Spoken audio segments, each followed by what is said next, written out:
นั่นได้นี่สบายดีชาวแตงอ่อนสบายดีโตเห็ดดำแท้นี่หายทานนั่นฮะหายทานนั้นไม่เท่าให้ท่านนั้นไม่เท่าหนูเออไปได้ขั้นใดสิขึ้นทางไหนอ่ะนะขึ้นแบบนั้นบ่บัดย่อไปพวกให้ย่อไอ้เพิ่นน่ะลูกมาขึ้นนี่เอากระดงขึ้นต้อนชาวแตงอ่อนหมดทอดก็ได้เดี๋ยวทอดก็ได้เวลาทอดเราจะล้างก็ได้ขึ้น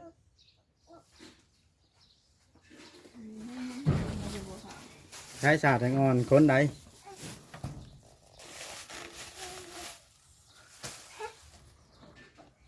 เดี๋ยวพาลงมาพ่อก็จะขึ้นน้ำน้องอ้อยเป็นยังขึ้นตีนนะครับ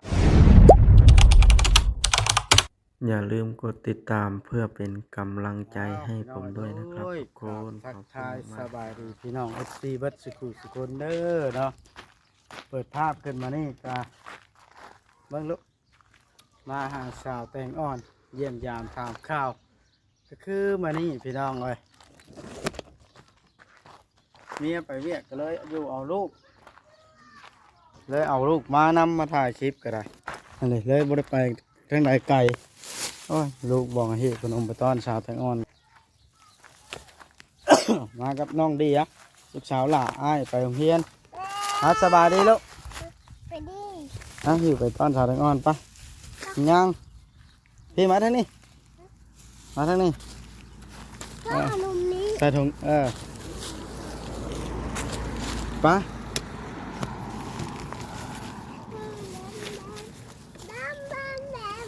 อยู่ใช้เฮือนสาวแตงอ่อนหูจักบ่ไปเดี๋ยวรถเข้ามาย่างก่อนเพราะไปใกล้รถแล่นอ้าวไป เฮ้ยค่อยมันสิล้มนะลูกมานำมาเนี่ยพี่น้องเลยพอดีว่าแม่เพิ่นไปเวียกกันเลยเพิ่นให้โยเอาลูกฮะพี่ไปทั้งนี้เว้นแม่เท่าสบายดีเด้อแม่ตู้เด้อเป็นไหนบ่สบายนะพาขนมไปต้อนแม่เท่าในรถ2-3 ก้อนเราจะไปหาร้านสาวแตงอ่อนนะสาวแตงอ่อนอยู่เพื่อนบ่มาเนี่ย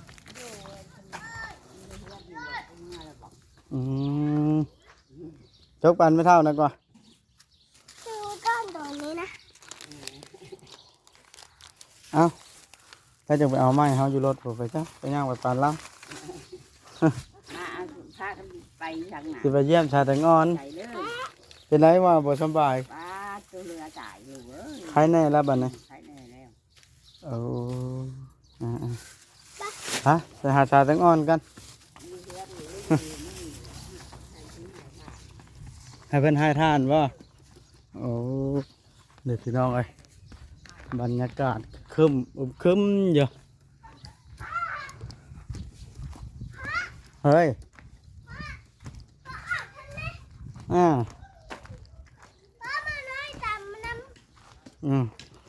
เราจะไปขอน้ำสาวแตงอ่อนปะพี่ชายเฮือนชาวแตงอ่อนนะ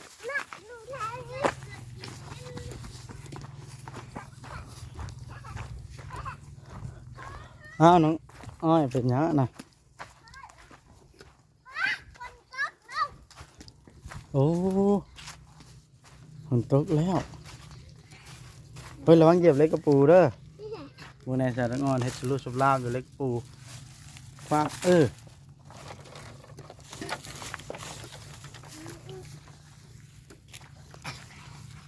น้องอ้อยมาใช้นี่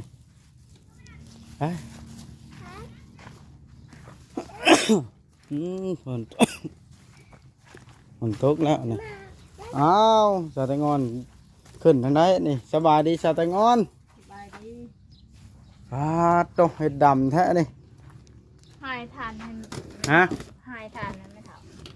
ให้ท่านนั้นไม่เท่าหนูเ ไปได้ขั้นใดสิขึ้นทางไหนอ่ะนะ ขึ้นเลยละ ขึ้นแบบนั้นบ่ บัดย่อไปพวก ไผยอไอ้เพิ่นน่ะ น้อย เอาลูกมาขึ้นนี่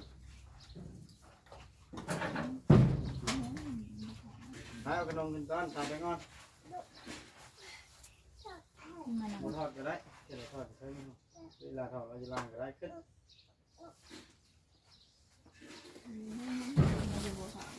ใช้สาดแตงอ่อนคนใด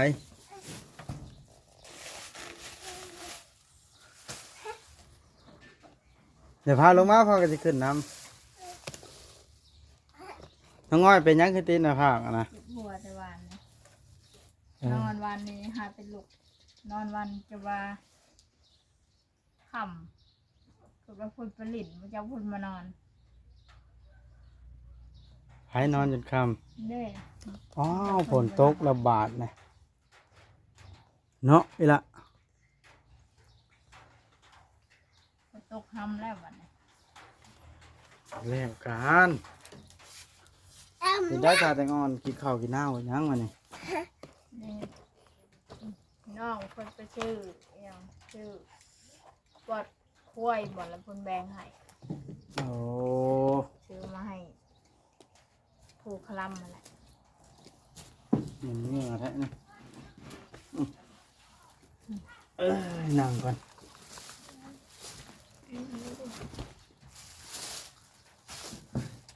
เป็นไง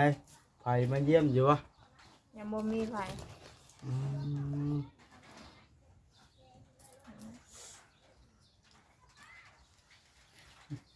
บ่ได้ไปยินลุงหมอว่ามันไง ไม่ได้ไปให้ทาน หมอจอยบอกหมอจอยบอกให้ค่อยไปแก้เอาข้อใกล้ท่านหมอ ใน ข้อยบ่กล้าแก้เอา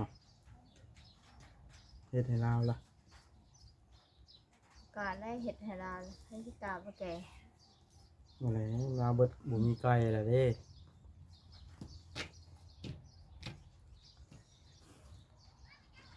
แล้วยังซื้อไก่มาให้เราเลี้ยงไหมเนาะ โดยเรื่องเก่าเก่ากับใครเก่ากับเก่าย่านแหละ สิขายอยู่หั่นบ่เจ้าว่า ขายย่านแหละ ว้า ชุ่ ต มชุ่มไก่ก็ยังขายเลยยังชุ่มหนึ่ง ฮะ ยังชุ่มหนึ่งไก่ชุ่มไก่ไงเด้ยังในกบไก่ ส่งไก่นะ แม่น ฝนตกบาดเนี่ย อันนั้นวันมันไม่เท่าทันใดเงินชื่อน้ำลาวได้ว่ามากวบเป็ดว่ะจะมีเงิน เชิญท่านหมอนะ แม่นบูมีเงินชื่อ อื บู ม มีแนวกวบเป็ดเป็ดหน่อย กินได้ไหมขนมน้องง้อย น้องง้อยก็ให้ท่านบอกคือดำแท้เสื้อผ้า ทานคือกันเป็นคนทาน ฮะ เป็นคนทาน คนท่านคือกัน แม่น อ่าสู่ไปเลี้ยงลูกเลี้ยงเต้าตามลำพังเมื่อนี่บ่ได้หนึ่งเท่ากินอยู่เพื่อนบ่ ไว้นั่งเขาน้อยเดียวพอดีพอหมาพอดีเอาไว้ให้เป็ดน้อย แต่เพื่อนไม่เท่าเนาะ โดยบุพอหันหมักบุพอหันหนึ่งแล้วไว้ให้เป็ดน้อยเพื่อเป็ดน้อย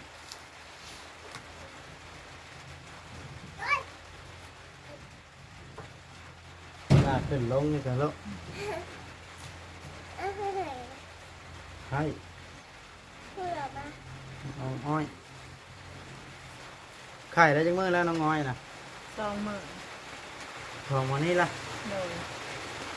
กินยาแล้ว นะหมูมีของเงินซื้อยา อืม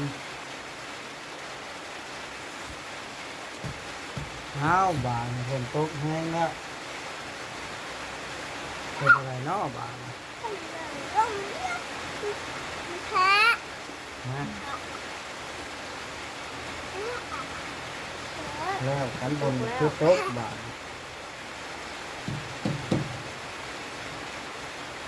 ต๊อก ฝนตกเนาะชาวแตงอน โดย เป็นได้พากันอาบน้ำอยู่บ่ผมมือนี่ อาบ คือดำแท้ซะ ให้ท่านแล้วยังบ่ทันอาบชื่อบ่ โดย ง่อยก็ใหญ่เต็มสาวแล้วบ่ลงโรงเรียนเพิ่งมื้อแล้วบ่ได้ลงโรงเรียนนะ ก็บ่สบายนี่ก็บ่ได้ลง2 มื้อนี่ เออ เป็นบ่สบายแล้วบ่ให้ลง สร้างเป็นแท้เนาะสิได้น้ำในใดสะดวกอยู่บ่ โดยตัว กัดกากอยู่เนาะ โดย อืม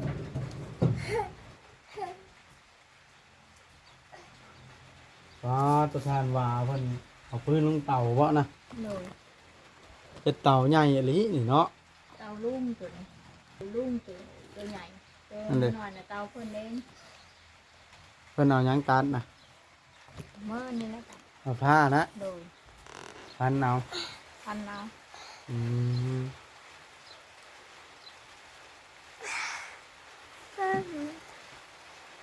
สร้างเป็นแท้ฟ้าตัวฝนตกระบาดนี่เฮ็ดจังไดเนาะ ตุ๊ก เป็นได้อันป่านะกินเบิดแล้วบ่ปล่อยนะ เบิดแล้ว กินเบิดแล้ว โดย อย่างเป็นมีพักมีที่ซ้อมเด้ เบิดแล้วกับ ไว้อีกล่ะ โดย บ่ได้โพสต์ไว้เนาะ มันเป็น ตายเบิดบ่ก็หมกพริกหมกพายนะ ตายเบิดแม่โดยใคร ได้ตีได้ไปลิ้นน้ำลายอยู่ว่าของมือ ไม่ได้ไป อืมได้ตีเหล้าอันนั้นมือนะเหล้าเส้นสิ้น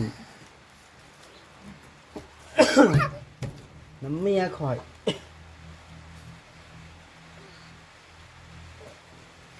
บ่มีเงินลาวว่าเส้นสิ้น แสนป่ายครับ ไม่เท่าว่าอยากได้ชบมานอยู่แล้วอ่ะเรียนเราว่าไม่ได้มาบ่ว่าเสียชบมาน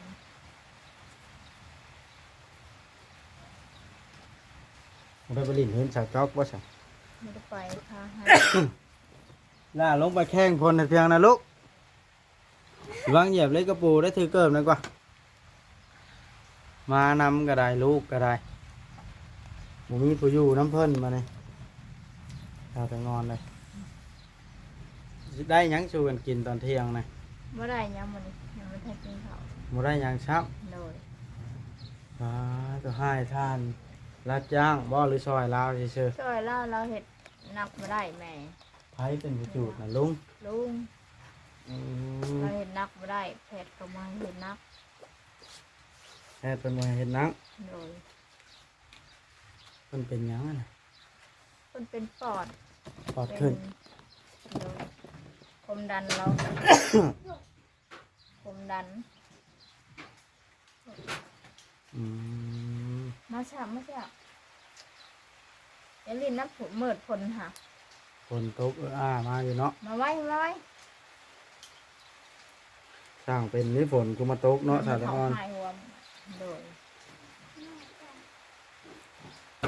ปิดไหม แต่ละมื้อละเว้นน่ะพาลูกพาเต้ากินหยังสาธร กินยาหมูเถื่อกับตำมุง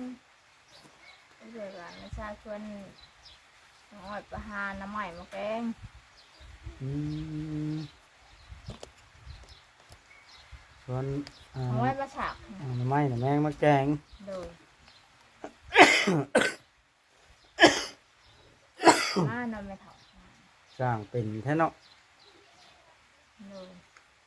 นอนในเฮือนหรือบ่ขู่มือนี่หรือไป น น อ อน น อ เฮื ยู่ อน เรื แม่ อนนี่แหละ อืมสาธรในขั้นสมุดเบิดบุญแม่นี่จักสิอยู่น้ำไผ่บาทนี่เนาะ มาจากแนวอยู่เป็นน้ำน้องพวกนี้แหละอยู่น้ำแม่นี่แหละ แม่ก็บ่สำบายล่ะ เราก็ให้ เจ็บ แม่ อ่อน บ่สบายให้นักก็บ่ได้เดี๋ยว นาก็บ่ได้เฮ็ด ยา แม่ นอน ก็ได้ หาย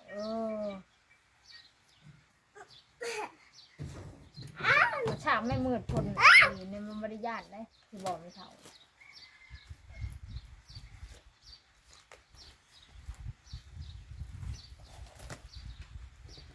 ยังเทศที่บอก ดาไผ่ ฉากกลม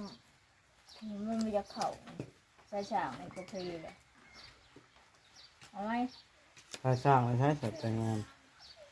ฉากอันนี้แล้วมันจะเพลมันบดคืนก็มันอยากเข่า หืม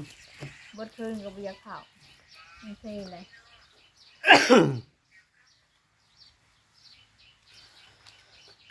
โอ้ยเป็นไอ้ ติดไว้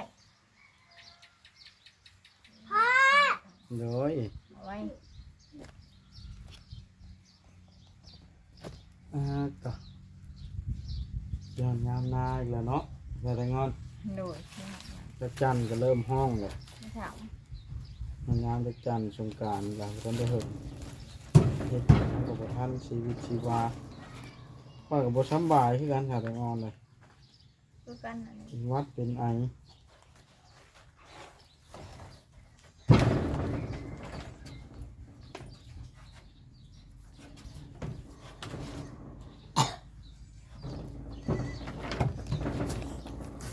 เฮ้ยผ่านหลักก็กดลุกบ่ได้มาเยี่ยมแต่หึงมันมาเยี่ยมเบิ้งฉันดอกอยู่เพื่อนเฉยมันนี่เนาะ เดี๋ยวเลื่อนเหมือน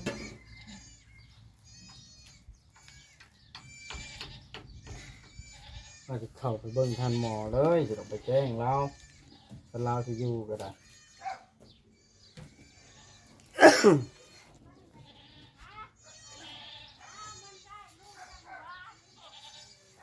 ไก่แล้วนะพอไก่แล้วเราสิมาแก้เมื่อให้เบาจอยอยู่บ้านโคกเราเบาจอยบอกคอย อืม ตุนเราว่าบ้านนี่เราบ่มีอันสิกินแล้วขายครับเนาะ โดย เราบริตุนเราว่าชาแตงอน ก็ซื้อให้มาไปขาย แล้วเราบ่มีอันกินเลย ถ้าไปนั่นนี่มาขาย แล้ววัดกันให้เราฆ่าไก่กินเราก็กินไก่บ่ได้เราพิษมันเป็ดเรากินได้อยู่เนาะ ได้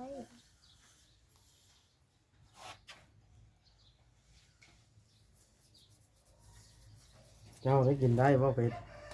ได้ ไก่ได้จ้ะ ไก่ก็ได้ ไก่ก็ได้ เลย แต่กบนี่เจ้ากินบ่ได้ กบนี่ไม่ได้กินแต่ก็ได้มาแล้วกบ น้องง้อยเป็นหยังยิงเฮ็ดคึมอยู่อาบน้ำนี่เด้อ แต่นั่นเป็น มันดำนะใหญ่กว่าแม่ละได้เนาะยังโรงเรียนปออะไรแล้วนี่ ตัวช่าง 3+4เป็นเท่าไรอ้อยปอ3นะฮะบ่ฮู้ซ้ำ1+2เลยจ้ะ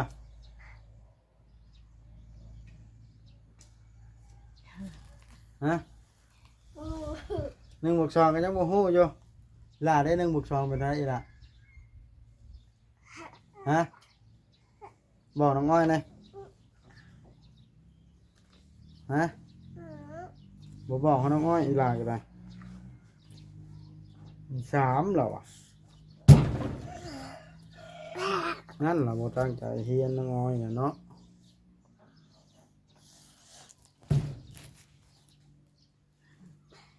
ไปๆชนะเมื่อ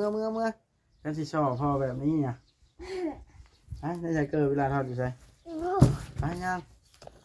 บอกชาวแตงอ่อนได้ไหมเดี๋ยวมาจับกล้องพอไปบอกแล้วบอกชาวแตงอ่อนได้ไหมบอกน้องอ้อยพร้อมอยากมือมาเอวมือบาด ยังมืออะไรก่อน ครับก่อนได้ชนะชาวแตงอ่อน โดย มาเยี่ยมเบิ้งมานี่บ่ได้มาเยี่ยมแต่ตนเฮ้ย ฟังมืออะไร มาเลยครับก่อนเราต้องนอน โดย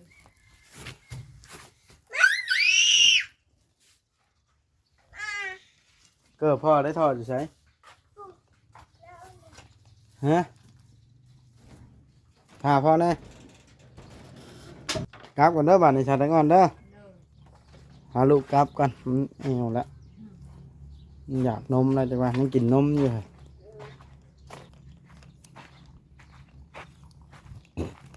อันเยี่ยมสาแตงอ่อนมานี่ถ้าพ่อเนี่ยมันเหยียบขี้ตมนะย่านรถได้ออกไปนะไปเบิ่งหนุ่มหวาเก็บทานก่อนไปเบิ่งหนุ่มหวา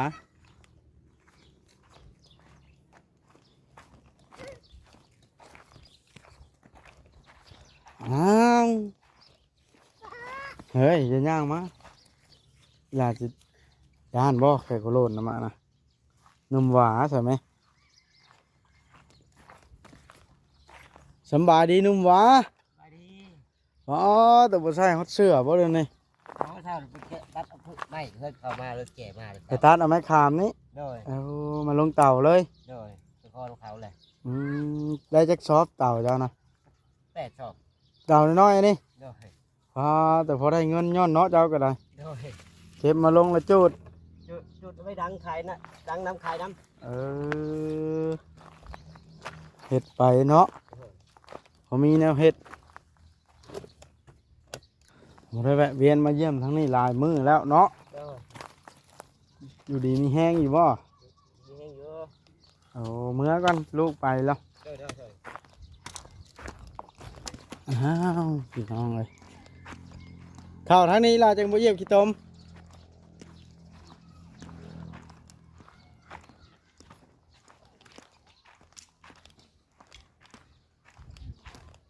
เฮ็ดหยังอ่ะนะ อ๋อ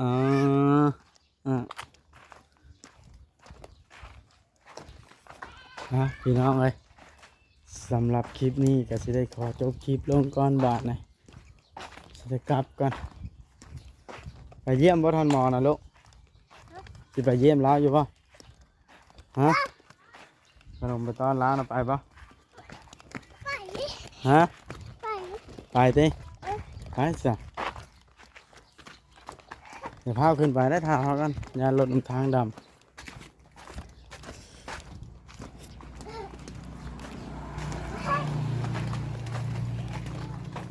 หยุดหยุดหยุด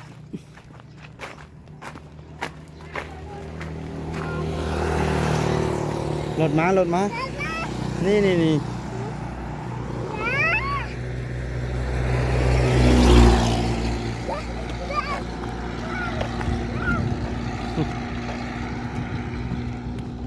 เอาพี่น้องเลย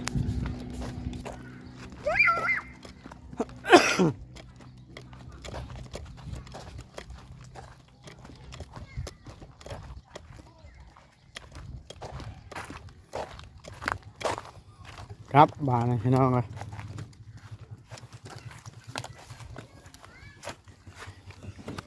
อ้าวพอเริ่มไข่เมืองพอไข่โจ้ตุยเลยอ้าวโอเคบานะคลิปนี้ก็จบซ้ำนี้แล้วพี่น้องเลยอย่าลืมกดติดตามเพื่อเป็นกำลังใจให้ผมด้วยนะครับทุกคนขอบคุณมากๆครับ